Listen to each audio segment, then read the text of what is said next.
Hi guys, this is Dan from the Investment ABC, and in this video I want to talk about inflation.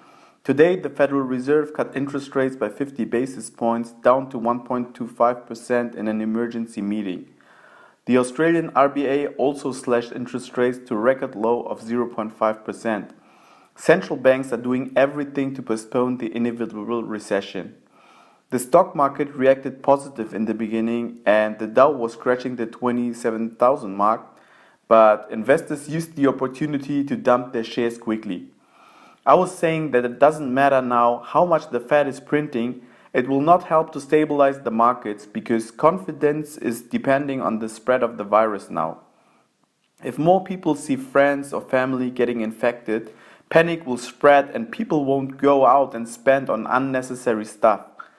This will hurt the earnings of companies substantially and lead to a rise in unemployment at a time when the consumer is more indebted than any time before. At the same time, production of certain goods are being distorted because of problems in the supply chains and the shortage of workers.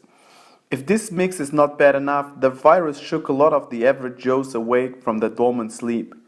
For a lot of them, it was a shock seeing the empty shelves in the grocery stores.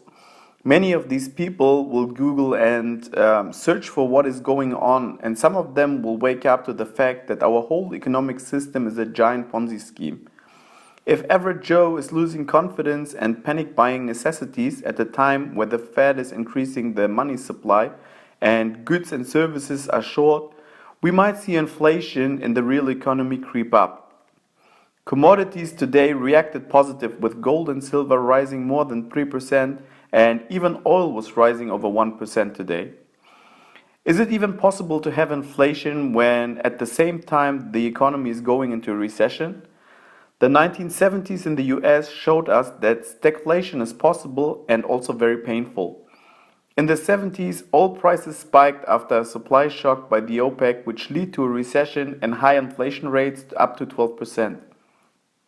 Currently, oil prices are around $50 per barrel, nowhere near their all-time highs, but history doesn't repeat, it often rhymes. If the virus spreads further and people start to really panic and start to pull their money out of the banks on a large scale, the velocity of money could increase rapidly and unleash the inflation genie. At that point, I doubt there's going to be another Paul Volcker to jack up interest rates up to 15%. Currently, we are at uncharted territory and it is really hard to tell what happens next. But you should prepare yourself for some rough times. To me, buying now gold and silver is a must. I'm expecting silver to outperform gold this year because the smart money was accumulating gold so far undetected, but soon average Joe will pile into precious metals to protect some of his wealth and he will choose silver because of its lower price. I'm expecting the stock markets to further decline until the virus is contained. Investors made a lot of money during this bull market and at some point when the pain is getting too much, they will pull the trigger to secure some of the gains, which will lead to further pressure. Central banks will do whatever it takes to stop the decline in asset prices and most investors think they will be successful. But like I said, it all depends on confidence and once we hit a certain threshold, central banks will lose control. I might be the only one and wrong here, but to me it feels like the bull market has ended and we are in the transition into a bear market. There's still some room left to the downside before the mainstream media will call out the bear market, but you heard it here first, guys. If you like this video, please hit the thumbs up, share, comment and subscribe. Bye and see you in the next one.